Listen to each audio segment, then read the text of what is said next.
High babes, welcome back. Last തുലിങ്ത്തിന്റെ 10ാമത്തെ എപ്പിസോഡാണ് നമ്മൾ ഈ വീഡിയോയിൽ കാണുന്നത്. എപ്പിസോഡിന്റെ തുടക്കത്തില് ഡേയും മോക്കും കൂടെ തിരിച്ച് വീട്ടിലേക്ക് വരുന്നതാണ് കാണുന്നത്. അപ്പൊ അവിടെ ഓൾറെഡി അമ്മയുണ്ട്. എൻ്റെ കൂടെ വരാൻ വേണ്ടിയിട്ട് അമ്മ ഡേന്റെ അടുത്ത് പറയുന്നുണ്ട്. നോക്കുമ്പം ഡേയും മോക്കും കൂടെ കൈ ഇറുക്കായിട്ട് പിടിച്ചു നിൽക്കാണ്. ആ കൈയും മാറ്റി ഇട്ടിട്ട് അമ്മ ഡേനെ വിളിച്ചുകൊണ്ട് പോകുന്നുണ്ട്. മോക്കാണെങ്കിൽ വിഷമിച്ച് നിൽക്കാണ്. ഡേയും മോക്കും പരസ്പരം നോക്കുന്നുണ്ട്. പ്രത്യേകിച്ച് നൈറ്റിന് ഇതിലൊന്നും പറയാനില്ലല്ലോ, അതുകൊണ്ട് അവനും പോകുന്നുണ്ട്. അടുത്ത ദിവസം ഡേനെ കൂട്ടിയിട്ട് ഹോസ്പിറ്റലിൽ പോയിട്ട് ചെക്കപ്പ് ചെയ്യുന്നുണ്ട്. ഡോക്ടർ പറയുന്നത് ഡേയ പൂർണ്ണമായിട്ടും ബ്ലൈൻഡ് ആയി എന്നുള്ള കാര്യമാണ്. അതിട്ട് അമ്മയ്ക്കാണെങ്കിൽ ഭയങ്കരമായിട്ട് വിഷമാവുന്നു. നൈറ്റിനാണെങ്കിൽ പറയേണ്ട കാര്യമില്ലല്ലോ. ഇവരകത്തിരുന്ന് സംസാരിക്കുന്നതൊക്കെ നമ്മുടെ മോക്ക് പുറത്തു നിന്ന് വിഷമത്തോടെ കാണുന്നുണ്ട്. വീട്ടിലെത്തിയിട്ട് അമ്മ നൈറ്റിന്റെ അടുത്ത് ഡേനെയും കൂട്ടി റൂമിലേക്ക് പോവാൻ പറയാണ്. മോക്കിന്റെ അടുത്ത് ഒറ്റയ്ക്ക് സംസാരിക്കണമെന്ന്. ഇന്നിനിയിപ്പോൾ സംസാരിക്കേണ്ട, ഒരുപാട് ലേറ്റ് ആയില്ലേന്ന് ഡേ പറയുന്നുണ്ടെങ്കിലും അമ്മ നൈറ്റിന്റെ അടുത്ത് ഡേനെ കൂട്ടിയിട്ട് പോവാൻ പറഞ്ഞതനുസരിച്ച് നൈറ്റ് ഡേനെ കൂട്ടിയിട്ട് അവിടുന്ന് പോകുന്നുണ്ട്. ഡേ എന്ത് ഇമേജാണ് അവസാനമായിട്ട് കണ്ടത് എന്ന് അമ്മ ചോദിക്കുന്നുണ്ട്. മോക്ക് ആലോചിച്ച് നോക്കാണ്. ഡേ അവസാനമായിട്ട് കണ്ടത് മോക്കിനെ തന്നെയാണല്ലോ, പക്ഷെ അതല്ല പറയുന്നത് സൺസെറ്റ് ആണ് കണ്ടേന്നാണ്. ഭംഗിയുണ്ടായിരുന്നു എന്ന് അമ്മ, വളരെ മനോഹരമായിരുന്നു, നിങ്ങളും അത് കാണേണ്ടതായിരുന്നു എന്ന് മോക്ക്. ആ സമയത്തൊക്കെ അമ്മ കരയുവാണ്. ഞാൻ നിന്റെ അടുത്ത് ആദ്യമായിട്ട് വർക്കിന് വന്ന സമയത്ത് എന്താ പറഞ്ഞതെന്ന് ഓർമ്മയുണ്ടോന്ന് അമ്മ ചോദിക്കുകയാണ്. ഡേന്റെ സേഫ്റ്റിയാണ് ഏറ്റവും പ്രധാനം എന്നായിരുന്നു അമ്മ പറഞ്ഞത്. ഞാൻ പറഞ്ഞ കണക്ക് തന്നെ നീ അവനെ റൂമിൽ നിന്ന് പുറത്തിറക്കി, പക്ഷേ അവന്റെ ലൈഫ് തന്നെ ഇപ്പൊ റിസ്കിലാവേണ്ടതായിരുന്നു എന്നമ്മ പറയാണ്. സോറിന്ന് മോക്ക്, നിന്റെ അടുത്ത് അവനെ റൂമിൽ നിന്ന് പുറത്തിറക്കാൻ പറഞ്ഞു എന്ന് വെച്ച് അതിനർത്ഥം നിനക്ക് അവനെ എവിടെയും കൊണ്ടുപോവാന്നല്ലെന്ന് അമ്മ. എന്തൊക്കെയായാലും ഞാൻ അവന്റെ അമ്മയാണെന്ന് പറയാണ്. ഭയങ്കരമായിട്ട് കരഞ്ഞുകൊണ്ട് തന്നെയാണ് പറയുന്നത്. മൂക്കും ഭയങ്കരമായിട്ട് വിങ്ങി പൊട്ടിക്കൊണ്ട് ഞാൻ ഈ ഒരു ജോബ് കിറ്റ് ചെയ്തോളാന്ന് പറയുന്നുണ്ട്. അങ്ങനെയാണെങ്കിൽ ആദ്യം പോയിട്ട് എൻ്റെ അടുത്ത് ഗുഡ് ബൈ പറയാന്ന് അമ്മ. ഭയങ്കരമായിട്ട് വിഷമിച്ച് തന്നെ മോക്കും അവിടുന്ന് പോകുന്നുണ്ട്. എൻ്റെ അടുത്തേക്ക് പോകുമ്പം അവൻ ചോദിക്കുന്നുണ്ട് എന്താണ് അമ്മ പറഞ്ഞത് എന്ന്. അടുത്ത് വന്നിരുന്ന് ഭയങ്കര വിഷമത്തില് നീ എന്താ ലാസ്റ്റ് കണ്ടത് എന്നാണ് അമ്മ ചോദിച്ചതെന്ന് പറയുമ്പം, എന്നിട്ട് നീ എന്താ പറഞ്ഞത് എന്ന് ഡേയ മോക്ക് എന്താണോ പറഞ്ഞത് അതിപ്പോ ഡേന്റെ അടുത്ത് പറയുന്നുണ്ട്. എന്നിട്ട് ലാസ്റ്റ് തുലിങ്ത്തിന്റെ ആ ബുക്ക് എടുത്ത് ഡേന്റെ കയ്യിലേക്ക് വെച്ചു കൊടുത്ത് ഇത് നീ സേഫായിട്ട് നോക്കണം എന്ന് പറയുന്നുണ്ട്. മോക്ക് വിട്ട് പോകുന്നത് അക്സെപ്റ്റ് ചെയ്യാൻ പറ്റാത്തത് കൊണ്ട് തന്നെ ഡേയ ഭയങ്കര നെർവസ് ആയിട്ട് പറയുന്നുണ്ട്. വേണ്ട, ഇത് നീ തന്നെ കൊണ്ടുപോക്കോ, നാളെ വന്ന് എനിക്കിത് പിന്നെയും വായിച്ചു തന്നാ മതിയെന്ന്. ഡേ ഇത് കഴിഞ്ഞു, നീ പുതിയൊരെണ്ണം കണ്ടെത്തണം എന്ന് മോക്ക് പറയുന്നുണ്ട്. അതിന്റെ ഉൾമീനിങ് എന്താണെന്ന് ഡേക്ക് മനസ്സിലാവുന്നുണ്ട്. ഭയങ്കര വിഷമത്തില് അമ്മേന്റെ അടുത്തേക്ക് പോവാൻ നിൽക്കുവാണ്. അപ്പൊ മോക്ക് ബേക്കിന്ന് കെട്ടിപ്പിടിക്കുന്നു. അങ്ങനെ കുറച്ചു നേരം നിന്നിട്ട് പറയുന്നുണ്ട് നീ അമ്മേന്റെ അടുത്ത് ദേഷ്യപ്പെടരുത് എന്ന്. ഇവിടെ നൈറ്റ് അമ്മേന്റെ അടുത്ത് പറയുന്നുണ്ട് അമ്മ ഇങ്ങനെയൊക്കെ ചെയ്തിട്ടുണ്ടെങ്കിൽ ഡേയ പിന്നെയും റൂമിൽ തന്നെ അടഞ്ഞിരിക്കുകയുള്ളൂ എന്ന്. അങ്ങനെയാണെങ്കിലും വേണ്ടില്ല, അവൻ സേഫായിട്ട് അവിടെ ഉണ്ടാവുമല്ലോ എന്ന് അമ്മ. ആ സമയത്താണ് അങ്ങോട്ടേക്ക് മോക്ക് വരുന്നത്. ചെയ്തതിനൊക്കെ സോറി ചോദിക്കുന്നുണ്ട്. അങ്ങനെ അവരവിടെ നിൽക്കുന്ന സമയത്ത് ഡേയോ അങ്ങോട്ടേക്ക് വരുന്നു. ഞാൻ അവസാനമായിട്ട് കണ്ടത് എന്താണെന്ന് നമുക്ക് അറിയണോ? അത് മോക്കിന്റെ ഫേസ് ആണ്. എന്നെ സംബന്ധിച്ച് മോക്ക് ജസ്റ്റ് ഒരു കെയർ ടേക്കർ അല്ല, അതിനു മേലെയാണെന്ന് ഡേ അവരുടെ റിലേഷൻഷിപ്പിനെ കുറിച്ച് പറയാണ്. മോക്കിന്റെ കയ്യിലേക്ക് പിടിക്കുന്നുണ്ട്. മോക്ക് അമ്മേന്റെ അടുത്ത് സോറി ചോദിക്കുന്നുണ്ട്. അമ്മയാണെങ്കിൽ നീ എന്റെ മോനുമായിട്ടുള്ള എല്ലാ ലൈനും ക്രോസ് ചെയ്തു, വീട്ടിൽ നിന്ന് ഇറങ്ങി പോവാൻ പറയാണ്. വിഷമിക്കലാണ്ട് ഡേനെ കൊണ്ടും പ്രത്യേകിച്ച് ഒന്നും ചെയ്യാനായിട്ട് പറ്റുന്നില്ല. അടുത്ത സീനില് ഡേയ ഭയങ്കരമായിട്ട് വിഷമിച്ച് റൂമിലിരിക്കുകയാണ്. അങ്ങോട്ടേക്ക് അവന്റെ പുതിയ കെയർ ടേക്കർ ഫുഡായിട്ട് വരുന്നുണ്ട്. ഭയങ്കര ചിരിച്ച് കമ്പനിയായിട്ട് സംസാരിക്കാൻ വേണ്ടിയിട്ട് അയാള് ശ്രമിക്കുന്നുണ്ട്. ഡേ ആണെങ്കിൽ സ്ലിപ്പേഴ്സ് കണ്ടിരുന്നു എന്ന് ചോദിക്കാണ്. കണ്ടായിരുന്നു, അതിൽ മൊത്തം അഴുക്കായോണ്ട് കഴുകാനിട്ടു, നിനക്ക് വേണ്ടിയിട്ട് ഞാൻ പുതിയ സ്ലിപ്പേഴ്സ് എടുത്തു വെച്ചിട്ടുണ്ട്, കണ്ടില്ലേന്ന് ചോദിക്കാണ്. അത് ഞാൻ നോക്കിയെടുത്തോളാന്ന് ഡേയും പറയുന്നുണ്ട്. അങ്ങനെ അയാളാണെങ്കിൽ അവിടെ ഫുഡ് വെച്ചിട്ട് ഇങ്ങനെ ഫുഡ് ഇവിടെ ഇരിപ്പുണ്ടെന്ന് പറഞ്ഞ് നോക്കുമ്പോഴാണ് നേരത്തെ വെച്ചിട്ട് പോയ ഫുഡ് അവൻ കഴിച്ചിട്ടില്ലെന്ന് കാണുന്നത്. ഇവിടെ മോക്ക് റങ്ങിന്റെ കാറ് നമ്മുടെ മുട്ടേന്റെ അടുത്തുനിന്ന് മേടിക്കാൻ വേണ്ടിയിട്ട് പോകുന്നുണ്ട്. അത് മേടിക്കുന്ന സമയത്ത് ഇനിയിപ്പോ നീ എന്താ ചെയ്യാൻ പോകുന്നേന്ന് മുട്ട ചോദിക്കുന്നുണ്ട്. അറിയത്തില്ലെന്നായിരുന്നു അതിന് മോക്കിന്റെ റിപ്ലൈ. അടുത്ത സീനില് ഡേയ എന്തോ കാര്യമായിട്ട് തപ്പിക്കൊണ്ടിരിക്കാണ്. അതിന്റെ ഇടയ്ക്കാണ് മോക്കിന്റെ അടുത്തുനിന്ന് കോൾ വരുന്നത്. ഭയങ്കരമായിട്ട് ഹാപ്പി ആവുന്നുണ്ട്. പുതിയ കെയർ ടേക്കർ ചാർജർ എവിടെയോ കൊണ്ട കളഞ്ഞു, അതുകൊണ്ട് ഫോൺ സ്വിച്ച് ഓഫ് ആയി പോവാൻ ചാൻസ് ഉണ്ട് എന്ന് നമ്മുടെ ചെക്കൻ കെയർ ടേക്കറെ കുറിച്ച് പറയുന്ന സമയത്ത് നിനക്കിപ്പോ എന്താ വേണ്ടത് എന്ന് മോക്ക് ചോദിക്കുന്നുണ്ട്. അത് നിന്നെ കൊണ്ടെന്നാലും തരാൻ പറ്റത്തില്ലെന്ന് ഡേയ, എന്നാലും പറ എന്തുവാണെന്ന് നോക്കാലോന്ന് മോക്ക്. നീ എൻ്റെ കൂടെ വേണമെന്ന് പറയാണ്. അത് കഴിഞ്ഞിട്ട് പറയാണ് ഇന്ന് ചന്ദ്രനെ കാണാൻ നല്ല ഭംഗിയുണ്ട്, നീ എന്റെ കൂടെ കാണുന്നു. അതെങ്ങനെ നടക്കാനാണെന്ന് ഡേയ് പറ്റുന്ന് നോക്ക്. അങ്ങനെ ഡേയ് ജനലിന്റെ അടുത്തേക്ക് പോയിട്ട് നിക്കുന്നുണ്ട്. അപ്പോഴാണ് നമ്മൾ കാണുന്നത് അവിടെ മുന്നിൽ തന്നെ മോക്ക് നിക്കുന്നുണ്ട്. മോക്ക് ഡേനെ കണ്ട് ഡേനെ മോക്ക് കണ്ടുന്ന് ഡേക്ക് മനസ്സിലാവാൻ വേണ്ടിയിട്ട് അവനിട്ടിരുന്ന ഡ്രസ്സിന്റെ കളറൊക്കെ പറയുന്നുണ്ട്. പുറത്ത് നിന്നിട്ട് കാറിന്റെ ഹോണും കൂടെ അടിക്കുമ്പം ഡേക്ക് ശരിക്കും മനസ്സിലാവുന്നുണ്ട് മോക്ക് വീടിന്റെ മുന്നിൽ തന്നെ ഉണ്ടെന്ന്. ഭയങ്കരമായിട്ട് ഹാപ്പി ആവുന്നുണ്ട്. ഇങ്ങനെ കാറ് തിരിച്ചിട്ടിന്ന് കൂടെ അറിയുമ്പം അപ്പൊ നമുക്ക് ഒരുമിച്ച് റൈഡിന് പോവാലോ എന്ന് പറയുന്നുണ്ട്. എനിക്ക് അതൊരുപാട് ഇഷ്ടമാണെന്ന് മോക്ക്. അങ്ങനെ രണ്ടുപേരും സംസാരിച്ചിരിക്കുമ്പോഴാണ് ഫോണിന്റെ ചാർജ് തീരാറാവുന്നത്. അങ്ങനെ കോളൊക്കെ കട്ട് ചെയ്ത് ടാറ്റയൊക്കെ പറയുന്നുണ്ട്. അത് കഴിഞ്ഞിട്ട് നേരെ റൂമിലേക്ക് വന്ന് കുത്തിടാൻ വേണ്ടിയിട്ട് നോക്കുന്ന സമയത്ത് അവിടെയുണ്ട് അമ്മ നിൽക്കുന്നു. അമ്മ ഡേന്റെ റൂമിലേക്ക് വന്നിട്ട് കുറച്ച് നേരമായി, അതുകൊണ്ട് തന്നെ ഇവര് സംസാരിച്ചൊക്കെ അമ്മ കേട്ടിട്ടുണ്ടായിരുന്നു. പുതിയ കെയർ ടേക്കറുടെ കാര്യം അമ്മ പറയുന്ന സമയത്ത് അതൊന്നും നടക്കുന്ന കാര്യമല്ലെന്ന് ഡേയ് എന്തുകൊണ്ട് പറ്റത്തില്ല എന്നുള്ള രീതിക്കാണ് അമ്മ നിൽക്കുന്നത്. മോക്കിന് പൈസ കൊടുക്കുന്നതും കൊണ്ടാണ് അവൻ ഡേനെ നോക്കുന്നത്, അല്ലായിരുന്നെങ്കിൽ അങ്ങനെയൊന്നും ഉണ്ടാവത്തില്ലെന്ന്. അമ്മ നോക്കുന്നില്ലെങ്കിൽ അവനെ വേറെ ആര് നോക്കും എന്നുള്ള രീതിക്കൊക്കെയാണ് അമ്മ സംസാരിച്ചുകൊണ്ടിരിക്കുന്നത്. എന്തൊക്കെ ആയാലും മോക്കും ഡേയും സെറ്റ് ആവത്തില്ലെന്നുള്ള രീതിക്കാണ് അമ്മ നിൽക്കുന്നത്. മോക്കിന് നിന്നെ കെയർ ചെയ്യാൻ പറ്റത്തില്ല, നോക്കാൻ പറ്റത്തില്ല എന്നുള്ള രീതിക്കാണ് അമ്മ പറയുന്നത്. അമ്മ എന്തുകൊണ്ട് ഇങ്ങനെ പറയുന്നത്? എനിക്ക് എന്നെ തന്നെ നോക്കാൻ പറ്റത്തില്ലെന്നാണോ എന്ന് ഡേയ്. എന്തുകൊണ്ടാ? മോക്കൊരു പയ്യനായോണ്ടാണോ എന്ന് ഡേയ് ചോദിക്കുന്നുണ്ട്. നിനക്ക് ഓഗസ്റ്റിനെ മുന്നേ ഇഷ്ടമായിരുന്നു എന്നുള്ള കാര്യം എനിക്കറിയില്ലെന്നാണോ നിന്റെ വിചാരം എന്ന് അമ്മ തന്നെയാണ് പറഞ്ഞത്. ബാക്കിയുള്ളവരെ പോലെ ഞാനും നോർമൽ ആയിട്ടുള്ള ഒരു പേഴ്സൺ ആവണമെന്ന്. എന്നിട്ട് അമ്മേന്റെ കണ്ണിൽ പോലും ഞാനൊരു നോർമൽ ആയിട്ടുള്ള പേഴ്സൺ അല്ലെന്നാണോ എന്ന് ഡേയ ചോദിക്കുന്നുണ്ട്. അമ്മയാണെങ്കിൽ നീ എൻ്റെ അടുത്ത് എൻ്റെ ചെലവിൽ നിൽക്കുന്ന അത്രയും കാലം ഞാൻ പറയുന്നത് കേൾക്കണമെന്ന് പറയാണ്. എന്നിട്ട് പുതിയ കെയർ ടേക്കറെ കൊണ്ടുവരുന്നത് വരെയും നീ ഫോൺ ഉപയോഗിക്കേണ്ടതെന്ന് പറഞ്ഞ് അവന്റെ ഫോണും കൂടെ മേടിച്ചിട്ട് പോവാണ്. ഇവിടെ മോക്ക് അടുക്കളയടക്കം കത്തിക്കുന്ന കണക്ക് ഫുഡ് ഉണ്ടാക്കിക്കൊണ്ടിരിക്കാണ്. ഇതും പറഞ്ഞുകൊണ്ട് വരുന്ന പൂജയെ അവന്റെ അടുത്ത് വല്ല ജോബും കണ്ടുപിടിക്കുക, അല്ലെങ്കിൽ പണിയില്ലാത്ത ആൾക്കാർക്കൊന്നും അവന്റെ അമ്മ പയ്യനെ കൊടുക്കത്തില്ലെന്ന് പറയുവാണ്. ഞാൻ ട്രൈ ചെയ്യാഞ്ഞിട്ടാണോ? എവിടെ പോയാലും ജയിലിൽ പോയതാന്ന് അറിയുമ്പം ജോലി തരത്തില്ലെന്ന് മോക്ക്. അഥവാ ഇനിയിപ്പോ തന്നാലും ചെറിയ പൈസയെ തരുള്ളൂന്ന്. അതൊന്നും വെച്ച് എന്തായാലും ഡേനെ നോക്കാൻ പറ്റത്തില്ലെന്ന് പറയുവാണ്. എന്നൊരു കാര്യം ചെയ്യ്, ഞാൻ വർക്ക് ചെയ്യുന്നിടത്ത് ഒരു കുക്കിന്റെ ആവശ്യമുണ്ട്, എന്നാ പിന്നെ അവിടെ വന്ന് ചേരാൻ പറയാണ്. ഒന്നില്ലേലും നല്ലൊരു സാലറി കിട്ടുമല്ലോ എന്ന്. മെക്കാനിക് ആയിട്ടുള്ള ഞാന് അവിടെ വന്നിട്ട് ഇപ്പൊ എന്താ കാര്യം? ഇനി ബാക്കിയുള്ളവര് കളിയാക്കുന്നതും കൂടെ കേൾക്കാനൊന്നും വയ്യെന്ന് മോക്ക്. ഫുഡ് കഴിച്ച് നോക്കിയിട്ട് അടിപൊളിയായിട്ടുണ്ട്, നീ ഒന്ന് വന്ന് ട്രൈ ചെയ്യുമെന്ന് അവള് പറയുന്നുണ്ട്. ഇവിടെ ഡേ ആണെങ്കിൽ വൈഫൈ പോലും കിട്ടാണ്ട് ഭ്രാന്ത് പിടിച്ചിരിക്കുകയാണ്. അപ്പൊ അങ്ങോട്ടേക്ക് വരുന്ന നൈറ്റ് അമ്മ വൈഫൈന്റെ പാസ്വേഡ് മാറ്റിയെന്നറിയാണ്. അതേപോലെ ഫുഡും വെച്ചിട്ടുണ്ട് എന്ന്. ഡേ ആണെങ്കിൽ ആ ഫുഡ് നീക്കി വെക്കുവാണ്, എനിക്ക് വേണ്ടെന്നുള്ള രീതിക്ക്. അവനൊരുമാതിരി ഇരിക്കുന്ന കണ്ടിട്ട് അടുത്ത പ്രാവശ്യം മുതല് ഡോറിന്റെ പുറത്ത് വെച്ചേക്കാം, ഇപ്രാവശ്യം കുറച്ച് സ്പെഷ്യൽ ആണെന്ന് അവൻ പറയുന്നുണ്ട്. ഇത് മാത്രമാണ് എനിക്ക് നിനക്ക് വേണ്ടിയിട്ട് ചെയ്തു തരാൻ പറ്റുന്നതെന്നും പറഞ്ഞ് അവിടുന്ന് പോവാണ്. ഡേ നോക്കുമ്പം ആ പാത്രത്തില് ഫോണുണ്ട്. അതും കൈ പിടിച്ച് നിൽക്കുന്ന സമയത്താണ് പുറത്ത് നൈറ്റും അമ്മയും കൂടെ സംസാരിക്കുന്നേക്കുന്നത്. അമ്മ പുതിയ കെയർ ടേക്കറെ കൊണ്ടുവന്നിട്ടും വലിയ കാര്യമൊന്നുമില്ല, അവന്റെ മനസ്സ് മാറാൻ പോകുന്നില്ലെന്ന് നൈറ്റ്. അതിനു വേണ്ടിയിട്ട് ഇപ്പൊ ആരാ ഫോഴ്സ് ചെയ്തത് എന്ന് അമ്മ. നീ നിന്റെ അനിയനെ മര്യാദയ്ക്ക് നോക്കിയിരുന്നെങ്കിൽ ഇപ്പൊ ഇതിന്റെ ഒന്നും ആവശ്യമില്ലായിരുന്നു എന്ന് പറയാണ്. അമ്മ ഇങ്ങനെയൊക്കെ പറയുമ്പം നൈറ്റിന് വിഷമാവുന്നുണ്ട്. സോറി ചോദിക്കുമ്പം എനിക്ക് നിന്റെ ക്ഷമയൊന്നും വേണ്ട, ഒരു പുതിയ കെയർ ടേക്കറെ കണ്ടുപിടിക്കാൻ നോക്ക്, അത് തന്നെ ധാരാളം എന്നും പറഞ്ഞ് അമ്മ അവിടുന്ന് പോവാണ്. ഇവരൊക്കെ സംസാരിക്കുന്നതും കേട്ട് ഡേയും അവിടെ വിഷമിച്ചിരിപ്പുണ്ട്. പിറ്റേന്ന് രാവിലെ നൈറ്റ് ജോബിനെ കുറിച്ചാണ് ആരോടാ വിളിച്ച് സംസാരിക്കുന്നത്. അവനൊരു ബാറും കണ്ടുണ്ട്. അപ്പം ഇവിടെ വീട്ടിലെ കുറച്ച് പ്രശ്നമൊക്കെ ആയതുകൊണ്ട് അങ്ങോട്ടേക്ക് പോകുന്നില്ല, അതൊന്ന് നോക്കണം എന്നൊക്കെയാണ് പറയുന്നത്.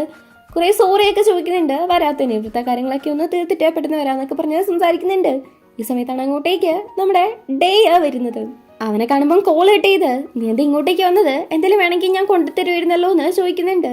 ഡേ ആണെങ്കിൽ ഫുഡ് കഴിക്കാൻ വേണ്ടിയിട്ട് വന്നിരിക്കുകയാണ്. നൈറ്റ് അവിടെ ഇരുന്ന് വർക്ക് ചെയ്യാണ്. ഡേ അവിടെ ഇരിക്കുന്ന നൂഡിൽസ് എടുത്ത് കഴിക്കാൻ നോക്കുകയാണ്. അത് തണുത്തു പോയതാണ്, അതുകൊണ്ട് തന്നെ നൈറ്റ് അവന്റെ ചൂടാക്കിയ നൂഡിൽസ് എടുത്ത് ഡേക്ക് കൊടുക്കുന്നുണ്ട്. എന്താ കൂളാവാൻ ശ്രമിക്കുകയാണോ എന്ന് ഡേ.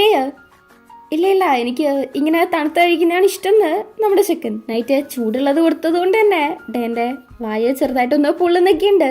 ഇതിന്റെ ഇടയ്ക്ക് കഴിച്ചോണ്ട് ഡേ നൈറ്റിന്റെ അടുത്ത് പറയാണ് ഞാൻ നിന്റെ അടുത്ത് ക്ഷമിച്ചു എന്ന്, അതും എല്ലാത്തിനും. നൈറ്റിനാണെങ്കിൽ അത് കേട്ടിട്ട് വിശ്വസിക്കാൻ പോലും പറ്റുന്നില്ല, എങ്ങനെ പ്രതികരിക്കണം എന്നറിയാണ്ട് ഭയങ്കരമായിട്ട് ഇമോഷണൽ ആയിട്ടാണ് അവിടെ ഇരിക്കുന്നത്. എന്തായാലും താങ്ക്സ് പറയുന്നുണ്ട്. എന്നിട്ട് ഡേ പറയുന്നുണ്ട്, ഞാൻ ഇങ്ങനെ അച്ഛനെ കണ്ടായിരുന്നു. അച്ഛൻ പറഞ്ഞു എന്റെ കണ്ണ് അച്ഛൻ്റെ കണക്കാണെന്ന്. ശരിയാണോ എന്ന് ചോദിക്കുകയാണ്. നീ അച്ഛനെ പോലെയാണെന്നും ഞാൻ അമ്മേനെ പോലെയാണെന്നും ഒരുപാട് പേര് പറഞ്ഞിട്ടുണ്ട് എന്ന് നൈറ്റ്. എന്തുകൊണ്ട് അമ്മ എന്നെ എപ്പോഴും പാമ്പർ ചെയ്യുന്നേന്ന് നമ്മുടെ ചിക്കൻ ചോദിക്കുമ്പോൾ എന്തുകൊണ്ടാണെന്നോ, കുഞ്ഞിലേ മുതല് നീ ഭയങ്കരമായിട്ട് കരയും, ഒന്നും ഓർമ്മയില്ലേന്ന് നൈറ്റ്. അങ്ങനെ അവരെ കുറച്ച് കമ്പനി ആയിട്ടാണ് സംസാരിച്ചുകൊണ്ടിരിക്കുന്നത്. പണ്ടത്തെ ഓരോരോ കാര്യമൊക്കെ പറഞ്ഞ് ഹാപ്പി ആയിട്ട് ചിരിച്ച് സംസാരിച്ചുകൊണ്ടിരിക്കുന്നുണ്ട്. അങ്ങനെ ഇവരുടെ പ്രശ്നം ഏകദേശം മൊത്തത്തിൽ തീർന്നൊരു പഴയൊരു വൈബിലേക്ക് വരുന്നുണ്ട്. അടുത്ത സീനില് ഡേയോ മോക്കിനെ വിളിക്കാണ്. മോക്ക് ലേശം താമസിച്ചാണ് ഫോൺ എടുക്കുന്നത്. എന്താ ഒരുപാട് ഇത്ര താമസിച്ചൊക്കെ കോൾ എടുക്കുന്നേന്ന് ഡേയ്. പുറത്തു പോയിട്ട് ഇപ്പൊ വന്നേ ഉള്ളൂന്ന്, വീട്ടിലാണെന്ന് കള്ളം പറയാണ്. പക്ഷെ എന്തോ സൗണ്ട് കേൾക്കുന്നുണ്ടല്ലോന്ന് ഡേയ്. അത് പിന്നെ TV ആയിരിക്കും പറയുന്നു. പിന്നെ അങ്ങ് പറയുന്നുണ്ട് പുതിയൊരു ജോലി കിട്ടി. പക്ഷെ എന്തോ ജോലി എന്ന് പറഞ്ഞാല് നീ ചിരിക്കരുത് എന്ന് പറഞ്ഞിട്ട് ഇങ്ങനെ പൂജയെ ജോലി എടുക്കാൻ വന്നിടത്ത് കുക്കാവാൻ വേണ്ടി വന്നെയാണ്. ആദ്യത്തെ സ്റ്റെപ്പായിട്ട് പാത്രം കഴിക്കുകയാണ്. ഒന്ന് പാനില് തൊടാൻ പോലും സമ്മതിച്ചിട്ടില്ലെന്ന് മോക്ക്. ഡേന്റെ അടുത്ത് പറയാതെ മറച്ചു വെച്ചതല്ല, ജസ്റ്റ് കുക്കായതിന് ശേഷം പറയാന്ന് വിചാരിച്ചിട്ടാണെന്നൊക്കെ പറഞ്ഞ് സംസാരിക്കുന്നുണ്ട്. അങ്ങനെ സംസാരിച്ച് ഇതാണ് എന്റെ പുതിയ നമ്പർ, സേവ് ആക്കി വെച്ചോന്ന് ഡേയ്. എന്തുവാ സേവ് ചെയ്യണ്ടേന്ന് മോക്ക്. അത് നിന്റെ ഇഷ്ടംന്ന് ഡേയ്. അങ്ങനെ പയ്യന്മാരെ ഹാപ്പി ആയിട്ട് സംസാരിച്ചുകൊണ്ടിരിക്കുമ്പോഴാണ് പിന്നെയും കുറെ പാത്രങ്ങള് അവിടെ മോക്കിനെ കഴുകാൻ വേണ്ടി കൊണ്ടുവെക്കുന്നത്. അങ്ങനെ കോൾ കട്ട് ചെയ്തതിന് ശേഷം പേര് സേവ് ആക്കുന്നുണ്ട്. നോങ് ഡേ ഫീ മോക്കിന്റെ ബോയ് ഫ്രണ്ട് എന്ന് പറഞ്ഞിട്ടാണ് സേവ് ആക്കുന്നത്. എന്നിട്ട് അത് നോക്കി ഹാപ്പി ആയിട്ട് തിരിച്ചോണ്ടിരിക്കാണ്. അടുത്ത സീനില് ഡേയും നൈറ്റും കൂടെ ഡേനെ ഹോസ്പിറ്റലില് കാണിക്കാൻ വേണ്ടി വന്നേക്കുവാണ്. അങ്ങനെ സംസാരിച്ച് നൈറ്റ് അമ്മയ്ക്ക് സെൽഫി ഒക്കെ എടുത്തിട്ട് കൊടുക്കുന്നുണ്ട് അമ്മ പറഞ്ഞിട്ട്. അങ്ങനെ സംസാരിച്ചു കഴിയുമ്പോഴാണ് ഡേ പറയുന്നത്, അമ്മേന്റെ ഫുഡ് കഴിച്ചും എടുത്തു, നമുക്ക് വേറെ എവിടെയെങ്കിലും പോയിട്ട് ഫുഡ് കഴിച്ചാലോ എന്ന്. ആള് മോക്കിന്റെ റെസ്റ്റോറന്റിലേക്ക് പോകാൻ വേണ്ടിയിട്ടാണ് ഈ റൂട്ട് വലിക്കുന്നത്. അത് മനസ്സിലാക്കിയിട്ട് കറക്റ്റ് ആയിട്ട് നൈറ്റ് ചോദിക്കുന്നുണ്ട്, മോക്കിന്റെ റെസ്റ്റോറന്റിലേക്കാണോ എന്ന്. നിന്നെ അങ്ങോട്ട് കൊണ്ടുപോകാൻ എനിക്ക് പറ്റത്തില്ല, പക്ഷെ വേറൊരാൾക്ക് പറ്റും, അതാ നിന്റെ മുന്നിൽ തന്നെ ഉണ്ട് എന്ന് പറയാണ്. നോക്കുമ്പോ അതിലുണ്ട് നമ്മുടെ മോക്കും പൂജയും കൂടെ വരുന്നു. ആള് പ്രഗ്നന്റ് ആണല്ലോ, അതിന്റെ ചെക്കപ്പ് ചെയ്യാൻ വേണ്ടിയിട്ടാണ് മോക്ക് പൂച്ചനെയും കൂട്ടിയിട്ട് വന്നത്. ഡേക്കാണെങ്കിലോ മോക്കിനെ കണ്ടിട്ടും മോക്കിനെ ഡേനെ കണ്ടിട്ടാണെങ്കിലോ ഭയങ്കര സന്തോഷം. ഓ എന്തൊരു കോയിൻസിഡൻസ് ആണല്ലേ, ഈ ലോകം വളരെ ചെറുതാണെന്ന് പൂജയ്. കോയിൻസിഡൻസോ, ഇത് നമ്മൾ പ്ലാൻ ചെയ്തതല്ലേന്ന് പവർ നൈറ്റ്. ഇതിന്റെ അടുത്തൊക്കെ എന്ത് കാണിക്കുന്നു പറഞ്ഞുകൊണ്ടാണ് നമ്മുടെ പൂജയിൽ നിൽക്കുന്നത്. രണ്ടുപേരും കൂടെ പ്ലാൻ ചെയ്യുന്നതെന്നോ, അതിന് മാത്രം നിങ്ങളെപ്പോഴാ ക്ലോസ് ആയതെന്ന് മോക്ക്. അതൊക്കെയാണ് ഇവിടുത്തെ വലിയ കാര്യം, നിങ്ങൾ പോയിട്ട് എൻജോയ് ചെയ്യുമെന്ന് പറഞ്ഞ് അവരെ പറഞ്ഞു വിടുന്നുണ്ട്. ഇവർക്കിങ്ങനെ ഒരു അവസരം കൊടുത്തതിന് താങ്ക്സ് എന്ന് പൂജയ്. വെൽക്കം. എന്തായാലും ഇതുങ്ങളെ നോക്കി ഞാനും എടുത്തു, എനിക്കെന്റെ പെണ്ണിനെ കാണാൻ പോണെന്ന് നൈറ്റ്. നീ കാണിക്കാനല്ലേ പോകുന്നത്, ഞാൻ കൊണ്ടുപോകാന്ന് പറഞ്ഞ് വിളിച്ചിട്ട് പോവാൻ നിൽക്കുന്ന സമയത്ത് ഇല്ല വേണ്ട, നീ നിന്റെ പെണ്ണിനെ പോയി കണ്ടോളാൻ ലേശം ഒരു ഇഷ്ടക്കേടുണ്ടെങ്കിലും പൂജയെ പറയുന്നുണ്ട്. അതിനിപ്പോ എന്താ കുഴപ്പം, എന്റെ പെണ്ണ് ഇവിടെ തന്നെ ഉണ്ടല്ലോന്ന് നമ്മുടെ ചെക്കൻ. പെണ്ണിനാണെങ്കിൽ നാണം വന്നിട്ട് വേല, ഇവിടെയോ ആരെന്ന് വെച്ചാണ് നിൽക്കുന്നത്. അപ്പൊ ഉണ്ടാവാൻ പറയുന്നു അത് അവിടെ നിൽക്കുന്നു. അപ്പൊ ഞാനല്ലേന്ന് ചമ്മിയിട്ട് നോക്കുമ്പോ ഉണ്ട് അവിടെ രണ്ട് പെൺപിള്ളേര് വരുന്നു, അവിടെ തന്നെ വർക്ക് ചെയ്യുന്നവരാണ്. ആ പെണ്ണിന്റെ അടുത്ത് നൈറ്റ് പറയാണ് ഇവരെ ഒന്ന് നോക്കിക്കോണേന്ന്. തന്നെ ആയിരിക്കും പറഞ്ഞേന്ന് പറഞ്ഞ് പാവം പൂജയെ ഭയങ്കരമായിട്ട് പ്രതീക്ഷിച്ച് നാണിച്ചൊക്കെ നിന്നാണല്ലോ. ഇങ്ങനൊരു ടെസ്റ്റ് പാവം പ്രതീക്ഷിച്ചില്ല. എന്തായാലും ആ ഒരു നേഴ്സ് പൂജേനെയും കൂട്ടിയിട്ട് അവിടെ നിന്ന് പോകുന്നുണ്ട്. അപ്പൊ നൈറ്റ് ആ പെണ്ണിന്റെ അടുത്ത്, ആ ഗേൾ ഫ്രണ്ട് ആണെന്ന് പറഞ്ഞിരുന്നല്ലോ, ആ പെണ്ണിന്റെ അടുത്ത് പൂജേനെ നന്നായിട്ട് നോക്കിക്കോണേ, അതെന്റെ കുട്ടിയാണെന്ന് പറയാണ്. കുട്ടിയോ, അതൊക്കെ എപ്പോ നടന്നു ആ പെണ്ണ്. അതൊക്കെ നടന്നു, മര്യാദക്ക് നോക്കിക്കോണേന്ന് നൈറ്റ്. ഈ പേര് സൂപ്പർ ആണല്ലേ. അങ്ങനെ അടുത്ത സീനില്ല മോക്കും ഡേയും കൂടെ സംസാരിച്ചു പോവാണ് ഭയങ്കര കമ്പനിയായിട്ട്. ഒന്നാമത് കപ്പിൾസും കൂടെ അല്ലേ, അതിൻ്റെതായ സംസാരം. അങ്ങനെ കുറച്ച് ബുക്സ് ഒക്കെ എടുത്ത് നോക്കുന്നുണ്ട്. പോപ്പ് ബുക്കൊക്കെ എടുത്ത് ഭയങ്കര ഹാപ്പി ആയിട്ട് അതൊക്കെ നോക്കിക്കൊണ്ടിരിക്കുന്നുണ്ട്. അത് കഴിഞ്ഞിട്ട് അവിടെയുള്ള പെയിന്റിങ് നോക്കാണ്. മോക്കാണ് ആ പെയിന്റിങ്ങിൽ എന്താണ് ഉള്ളത് എന്ന് ഡേക്കാ പറഞ്ഞു കൊടുക്കുന്നത്. മറ്റൊരാൾക്ക് കാഴ്ചയാവുന്നുള്ളത് വലിയൊരു കാര്യം തന്നെയാണ്. ഒരു പെയിന്റിങ്ങില് ലിപ്സും അതുപോലെ കുറെ സൂര്യകാന്തിയൊക്കെ ഉണ്ട്. അത് എടുത്ത് നമ്മുടെ മോക്ക് പറയുന്നുണ്ട്. കാരണം ഡേക്ക് സൂര്യകാന്തി ഭയങ്കര ഇഷ്ടമാണല്ലോ. എന്നിട്ട് ഡേനെ തന്നെ കാര്യമായിട്ട് നോക്കിക്കൊണ്ടിരിക്കാണ്. ഡേയും മോക്കിന്റെ ഫേസിൽ പിടിച്ച് നോക്കുന്നുണ്ട്. ലിപ്സിലാണ് നേരെ ഉണ്ടായിട്ട് കൈ വെക്കുന്നത്. എന്തിനാ ലിപ്സില് പിടിക്കുന്നതെന്ന് ചോദിക്കുമ്പം നീ എന്നെ നോക്കിക്കൊണ്ടിരിക്കുകയല്ലേന്ന് ഡേ. മോക്കാണേല് നൈസായിട്ട് ഡേന്റെ കവിളില് ഒരു കിസ് കൊടുക്കുന്നുണ്ട്. എന്താ നിനക്ക് മാത്രമേ ചെയ്യാൻ പറ്റുള്ളൂ എന്ന് ഡേ. എന്നിട്ട് ആരെങ്കിലും ഉണ്ടോ എന്ന് ചോദിക്കാണ്. നോക്കിയിട്ട് ഇല്ലെന്ന് പറയുന്നു. അപ്പാട് ഡേ ഉണ്ട് മോക്കിനെ കിസ് ചെയ്യുന്നു, പിന്നെ മോക്ക് കിസ് ചെയ്യുന്നു. അങ്ങനെ രണ്ടുപേരും കൂടെ ആണെങ്കിൽ അവിടെ കിസ് ചെയ്ത് കളിച്ചുകൊണ്ടിരിക്കുകയാണ്. അങ്ങനെ അതിൽ ഇപ്പുറത്തൂടെ വരുമ്പോഴാണ് പെയിന്റിങ് ചെയ്തുകൊണ്ടിരിക്കുന്നത് കാണുന്നത്. എനിക്ക് പെയിന്റ് ചെയ്യണമെന്ന് ചോദിച്ച് ഇവർ അടുത്തേക്ക് വരുമ്പോഴാണ് മനസ്സിലാവുന്നത് അവിടെ അയോനും അയോന്റെ വൈഫാണ് ഉള്ളത് എന്ന്. കുറച്ചതിലെ പരസ്പരം കണ്ടിട്ട് ഭയങ്കരമായിട്ട് ഹാപ്പി ആവുന്നുണ്ട്, പ്രത്യേകിച്ച് അയോനും ഡേയും. അവിടെ വരുന്ന ബ്ലൈൻഡ് ആയിട്ടുള്ളവർക്ക് ചിത്രം വരയ്ക്കാൻ പഠിപ്പിക്കാൻ വേണ്ടിയിട്ടാണ് ഇവരവിടെ നിൽക്കുന്നത്. ഇവരുടെ അടുത്തും വരയ്ക്കാൻ പറയാണ്. അങ്ങനെ കുറെ പേരെ നിർത്തിയിട്ട് എല്ലാവരുടെ അടുത്തും മൈൻഡ് ഒന്ന് ഫ്രഷ് ആക്കാൻ വേണ്ടിയിട്ട് ഡാൻസ് കളിക്കാൻ പറയാണ്. എല്ലാവരുടെയും കണ്ണ് കെട്ടിയിട്ട് ഡാൻസ് കളിക്കുന്നുണ്ട്. മൈൻഡ് ഫ്രഷ് ആയാലല്ലേ നല്ല ചിത്രങ്ങൾ കിട്ടുള്ളൂ. അങ്ങനെ ചിത്രം വരയ്ക്കാനും തുടങ്ങുന്നു. ഈ സമയത്ത് കളർ എങ്ങനെ മനസ്സിലാക്കാന്ന് ഡേ ചോദിക്കാണ്. അതിന് വേറൊന്നുമില്ല, നീ ജസ്റ്റ് പെയിന്റ് എടുക്കുക, അത് സ്മെല്ല് ചെയ്ത് നോക്കുക, അതിൽ നിന്ന് നിനക്ക് എന്ത് ഫീൽ ആണോ വരുന്നത് അത് മനസ്സിൽ തന്നെ വെക്കണം എന്ന് പറയുന്നുണ്ട്. ആദ്യം ഒരു വൈറ്റ് പെയിന്റ് ആണ് എടുത്ത് കൊടുക്കുന്നത്. അത് ക്ലീൻലിനെസ് ആണ് അവന് തോന്നുന്നത്. അങ്ങനെ അത് മൈൻഡ് വെച്ചോളാൻ പറയുന്നു. അങ്ങനെ ഓരോന്നും അങ്ങനെ ചെക്ക് ചെയ്യാൻ വേണ്ടിയിട്ട് പറഞ്ഞ് അവൻ അവിടെ പോവാണ്. അങ്ങനെ ഓരോന്നായിട്ട് മോക്കായിട്ടേക്ക് എടുത്തു കൊടുക്കുന്നു. ഇപ്പൊ ബ്ലാക്ക് എടുത്തു കൊടുക്കുന്ന സമയത്ത് എന്താ തോന്നിയെന്ന് ചോദിക്കുമ്പം നിന്നെ പോലെ ഉണ്ട് എന്ന് നമ്മുടെ ചെക്കൻ. നല്ല വാമായിട്ട് നല്ല ഭംഗിയായിട്ടുണ്ടോന്ന് മോക്ക് ചോദിക്കുന്ന സമയത്ത് അല്ലല്ല ഈവളായിട്ട് വിശ്വസിക്കാൻ കൊള്ളാത്ത കണക്കുണ്ടെന്ന് ഡേ. അങ്ങനെ തമാശയും കളിച്ച് രണ്ടുപേരും കൂടെ അവിടെ ഇരിക്കുകയാണ്. ഇതിന്റെ ഇടയ്ക്ക് മോക്ക് പോയിട്ട് ഡേന്റെ ഫേവറേറ്റ് ആയിട്ടുള്ള ഡ്രിങ്ക്സ് എടുത്തോണ്ട് വന്നിട്ട് അത് സ്മെല്ല് ചെയ്യിപ്പിക്കുകയാണെങ്കിൽ എന്താ തോന്നുന്നു. അങ്ങനെ ഇവര് പെയിന്റിങ് ചെയ്യാൻ വേണ്ടിയിട്ട് നിൽക്കുവാണ്. എന്തുവാ പെയിന്റ് ചെയ്യാൻ പോകുന്നതെന്ന് ചോദിക്കുമ്പം അയ്യോൻ പറഞ്ഞത് ക്ലോസ് ആയിട്ടുള്ള എന്തെങ്കിലും വരയ്ക്കണം എന്നാണ് എന്ന് നമ്മുടെ ചെക്കൻ. ഓൾറെഡി ഒരു ഐഡിയ ഉണ്ട് എന്ന് പറഞ്ഞ് മൂക്കിന്റെ ഫേസിലേക്ക് പിടിച്ചിട്ട് കിട്ടിയെന്ന് പറയാണ്. അങ്ങനെ നൈസായിട്ടൊന്ന് കൊഞ്ചിയിട്ട് ഡേ ചിത്രം വരയ്ക്കുന്നുണ്ട്. ഒരു വര വരച്ചിട്ട് മൂക്ക് എങ്ങനെയാണെന്ന് മറന്നു എന്ന് പറഞ്ഞ് പിന്നെയും ഫേസിലേക്ക് പിടിക്കുമ്പം ഡേന്റെ കയ്യിലുണ്ടായിരുന്ന പെയിന്റ് മോക്കിന്റെ മുഖത്താവുന്നുണ്ട്. അങ്ങനെ രണ്ടുപേരും കൂടെ പെയിന്റ് വെച്ച് കളിച്ചുകൊണ്ടിരിക്കുകയാണ്. നൈറ്റ് വർക്ക് 7 മണി വരെയാണ് ടൈം കൊടുത്തത്. ഇപ്പൊ ടൈം ആയിട്ടില്ലെന്നൊക്കെ പറഞ്ഞാണ് രണ്ടുപേരും കൂടെ സംസാരിച്ചുകൊണ്ട് വരുന്നത്. ഈ സമയത്ത് മോക്ക് ചോദിക്കുന്നുണ്ട് അടുത്ത ആഴ്ചയാണ് ക്രിസ്മസ്. അപ്പൊ ഇവൻ ചെഫ് ആവാൻ വേണ്ടിയിട്ട് ശ്രമിച്ചുകൊണ്ടിരിക്കുകയാണല്ലോ. അപ്പൊ ചിയർ ചെയ്യാൻ വേണ്ടിയിട്ട് ബോയ് ഫ്രണ്ട് ആയിട്ട് നമ്മുടെ ചെക്കൻ വരുമോന്ന് ചോദിച്ചുകൊണ്ടിരിക്കുകയാണ്. ഇല്ലെന്ന് ഡേ ഒരു കിസ് കൊടുത്തിട്ട് വരുമോന്ന് ചോദിക്കുമ്പം ഉറപ്പില്ലെന്ന് പറയാണ്. 2 കിസ്സും കൂടെ കൊടുത്തിട്ട് ചോദിക്കുമ്പം നോക്കാന്ന് പറയുന്നു. ഒരു 3 കൂടെ കൊടുത്തിട്ട് ചോദിക്കുമ്പം ഇപ്പോഴും ഉറപ്പില്ലെന്ന് പറയാണ്. എന്നിട്ട് മൂക്കിന്റെ കവിളിലൊരു കിസ് കൊടുത്തിട്ട് സമ്മതിക്കുന്നുണ്ട്. അടുത്ത സീനില് ഡേയോ മോക്കിന്റെ അടുത്തേക്ക് പോവാൻ വേണ്ടിയിട്ട് റെഡി ആവാണ്. അപ്പൊ അങ്ങോട്ടേക്ക് നൈറ്റ് വരുന്നുണ്ട്, ഡ്രസ്സ് ഇടാൻ ഹെൽപ്പും ചെയ്യുന്നുണ്ട്. അമ്മ നിന്നെ അന്വേഷിക്കുന്നുണ്ട് എന്ന് പറഞ്ഞിട്ട് കൂട്ടിയിട്ട് വന്നു. നോക്കുമ്പം അമ്മയുണ്ട് കുറെ ഫുഡൊക്കെ ഉണ്ടാക്കി വെച്ചിട്ടിരിക്കുന്നു. അമ്മയ്ക്ക് എന്തോ ഒരു വർക്ക് ഉണ്ടായിരുന്നു, പക്ഷെ അത് മാറ്റി വെച്ചിട്ടാണ് ഇവിടെ വന്നിരിക്കുന്നത്. ക്രിസ്മസ് ഒരു ഫാമിലി ഡേ ആണ്, അപ്പൊ ആർക്കാ വർക്കിന് പോകാൻ ഇഷ്ടമുള്ളതെന്ന് അമ്മ. അങ്ങനെ അവിടെ ഇരുത്തിയിട്ട് ഡേക്ക് ഭയങ്കര കാര്യമായിട്ട് ഫുഡൊക്കെ എടുത്ത് വെച്ച് കൊടുക്കുന്നുണ്ട്. ഭയങ്കര സ്നേഹത്തില് വിഷ് ചെയ്യുന്നുണ്ട്, കെട്ടിപ്പിടിക്കുന്നുണ്ട്. അങ്ങനെ ഭയങ്കര കെയറിംഗ് ആയിട്ടാണ് അമ്മ നോക്കിക്കൊണ്ടിരിക്കുന്നത്. ചൂടുള്ള ഫുഡ് ഊതി വരെ കൊടുക്കുന്നുണ്ട്. ഭയങ്കര കെയറിംഗ് ആയിട്ടാണ് നോക്കുന്നത്. പക്ഷെ അതേസമയം നൈറ്റ് അത് നോക്കിയേ വിഷമിച്ചിരിക്കുകയാണ്. അവനെ മൈൻഡ് ആക്കുന്നില്ല എന്ന് മാത്രമല്ല ഒന്ന് വിഷ് ചെയ്തിട്ട് പോലും ഇല്ല. എന്തൊക്കെയായാലും ഇങ്ങനെ ഒരു അവസരത്തിൽ നമുക്ക് വിഷമം തോന്നല്ലോ. നൈറ്റ് ആണെങ്കിൽ ഭയങ്കരമായിട്ട് വിഷമിച്ച് ഞാൻ എൻ്റെ ഫ്രണ്ട്സിൻ്റെ കൂടെ പോവാണ്, അവരെനിക്ക് വേണ്ടി വെയിറ്റ് ചെയ്യണമെന്നും പറഞ്ഞ് എണീറ്റ് പോവാൻ നിൽക്കുവാണ്. നീ ഇതെങ്ങോട്ടാ പോകുന്നത്? നിനക്ക് ഇഷ്ടപ്പെട്ട ബീഫ് സ്റ്റ്യൂ അമ്മ ഉണ്ടാക്കി വെച്ചിട്ടുണ്ട്, കഴിച്ചിട്ട് പോവാന്ന് ഡേ. ഇത് കേട്ടിട്ട് നൈറ്റിനെ ഭയങ്കരമായിട്ട് ഇമോഷണൽ ആവുന്നുണ്ട്. അവർക്ക് ഇവന്റെ ഫേവറേറ്റ് ഫുഡൊക്കെ അറിയാവോ എന്നുള്ള രീതിക്ക് അത് അമ്മ ഉണ്ടാക്കി വെച്ചിട്ടുണ്ട് എന്നുള്ളൊരു കാര്യവും ഞാനെങ്ങനെയാ മറക്ക, നീ എന്റെ ചേട്ടനല്ലേന്ന് ഡേ. അമ്മയ്ക്ക് അപ്പോഴേക്കും മനസ്സിലായി ഇവന് വിഷമായിന്ന്. ചെക്കനാണെങ്കിൽ കരയാൻ തുടങ്ങുവാണ്. എന്റെ ഫേവറേറ്റ് ഫുഡ് ഇതാണെന്ന് നിങ്ങൾക്ക് ഓർമ്മയുണ്ടാവുന്ന വിചാരിച്ചില്ലെന്നും പറഞ്ഞ്. എങ്ങനെയാ മറക്ക, നീ എന്റെ മോനല്ലേന്ന് അമ്മ ആദ്യം കഴിക്ക്, അത് കഴിഞ്ഞിട്ട് ബാക്കി നോക്കാന്ന്. എന്നിട്ട് ഫുഡൊക്കെ എടുത്ത് കൊടുക്കുന്നുണ്ട്. ചെക്കനും കഴിച്ചു നോക്കിയിട്ട് കരഞ്ഞോണ്ട് തന്നെ പറയുന്നുണ്ട് നല്ല ടേസ്റ്റ് ഉണ്ട് എന്ന്. ആള് ഭയങ്കരമായിട്ട് ഹാപ്പി ആവുന്നുണ്ട്. അങ്ങനെ 3 പേരും ഷെയർ ചെയ്ത് ഫുഡൊക്കെ അങ്ങോട്ടും ഇങ്ങോട്ടൊക്കെ എടുത്തു കൊടുത്ത് ഭയങ്കര ഹാപ്പി ആയിട്ട് ക്രിസ്മസ് ആഘോഷിക്കുന്നുണ്ട്. ഇവിടെ മോക്കാണെങ്കിൽ ഡേ ഇപ്പൊ വരുന്നുള്ള പ്രതീക്ഷയിലാണ് നിൽക്കുന്നത്. അവിടെ അമ്മയും മക്കളും ആണെങ്കിൽ കേക്ക് ഒക്കെ കഴിച്ച് ഭയങ്കര ഹാപ്പി ആയിട്ട് നിൽക്കുവാണ്. അമ്മയാണെങ്കിൽ കേക്ക് കഴിക്കുന്ന സമയത്ത് മോത്താക്കി എന്ന് പറഞ്ഞ് രണ്ടുപേരും കൂടി ഇരുന്ന് കളിയാക്കുന്നുണ്ട്. അപ്പൊ അമ്മയാണെങ്കിൽ നൈറ്റിന്റെ കണ്ണ് കുത്തിയിട്ട് കഴിക്കാൻ പറയാണ്. പക്ഷെ നൈറ്റ് കറക്റ്റ് ആയിട്ട് കഴിക്കുന്നുണ്ട്.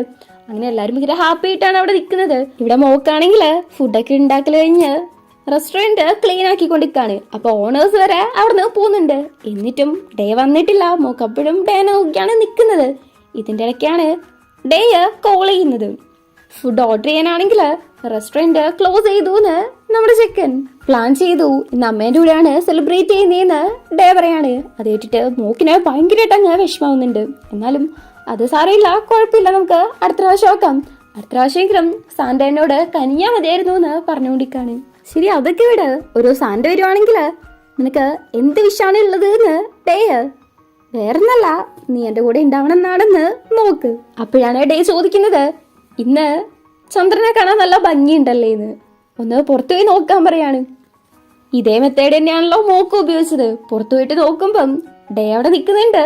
ആള് ഭയങ്കരമായിട്ട് അങ്ങ് ഹാപ്പി ആവുന്നുണ്ട്. വരൂ കസ്റ്റമർ, നിങ്ങൾക്ക് വേണ്ടിയിട്ട് ഏറ്റവും നല്ല ടേബിൾ തന്നെയാണ് ഞാൻ റെഡിയാക്കി വെച്ചിരിക്കുന്നത് എന്ന് മോക്ക്. അങ്ങനെ നേരെ ഡേനെ അകത്ത് കൊണ്ടുപോകുന്നുണ്ട്. ഗീന്റെ അടുത്തേക്ക് ആഘോഷിക്കാൻ പോവാണെന്ന് പറഞ്ഞിട്ടാണ് ഡേ ഇപ്പൊ അമ്മേന്റെ അടുത്തുനിന്ന് ഇങ്ങോട്ടേക്ക് മോക്കിനെ കാണാൻ വേണ്ടിയിട്ട് വന്നിട്ടുള്ളത്. മോക്ക് സെർവ് ചെയ്യുന്ന സമയത്ത് ഞാൻ വല്ലോ നിന്റെ കൂടെ ഇരുന്ന് കഴിച്ചിട്ടുണ്ടെങ്കിൽ എന്റെ ജോലി പോയി പോകുന്ന പറഞ്ഞുകൊണ്ടിരിക്കാണ്. അപ്പൊ പിന്നെ എന്താക്കുന്ന ഡേ ബോയ് ഫ്രണ്ടിന്റെ കൂടെ കഴിക്കാൻ പറ്റുന്ന മോക്ക്. ശരി, അങ്ങനെ ആവട്ടെ എന്ന് ഡേ. രണ്ടുപേരും എപ്പോഴത്തെ പോലെ തമാശ കളിച്ചുകൊണ്ടിരിക്കാണ്. അത് കഴിഞ്ഞിട്ട് ഫുഡൊക്കെ എടുത്തു കൊടുത്തിട്ട് എങ്ങനെയുണ്ടെന്ന് ചോദിക്കുന്നു. മോക്കുണ്ടാക്കുന്നത് ടേസ്റ്റിയാണ് കൂടിയാണല്ലോ ആളെ ഇപ്പൊ വിളിപ്പിച്ചത്. തിന്ന് നോക്കിയിട്ട് ഒരുമാതിരി സൈലന്റ് ആയിട്ടിരിക്കുന്ന കണ്ടിട്ട് എന്തു പറ്റി ഇങ്ങനെ നെർവസ് ആക്കാതെ, ഒരു ടോപ്പ് ആയിട്ടുള്ള ഷെഫിന്റെ മോന്റെ അടുത്ത് നിന്ന് എനിക്ക് ഇതുവരേക്കും കോംപ്ലിമെന്റ്സ് കിട്ടിയിട്ടേ ഇല്ലെന്ന് പറഞ്ഞ് മോക്ക്.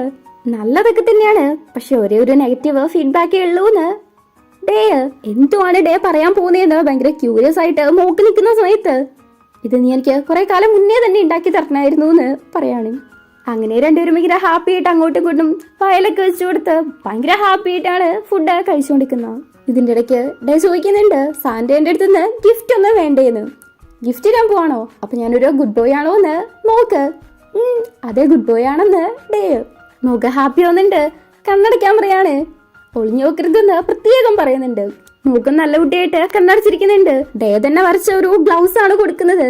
എപ്പോഴും മോക്ക് അതിടുമ്പോഴൊക്കെ ഡേനെ കുറിച്ച് ഓർക്കാൻ വേണ്ടിയിട്ട്.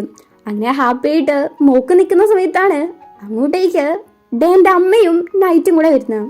ഷോക്കാവുന്നുണ്ട് രണ്ടുപേരും. ഡേ ആണെങ്കിൽ അപ്പാടെ അമ്മേന്റെ അടുത്ത് പറയുന്നുണ്ട്, ഞാൻ വിളിച്ചത് കൊണ്ടാണ് അവൻ വന്നത് എന്ന്.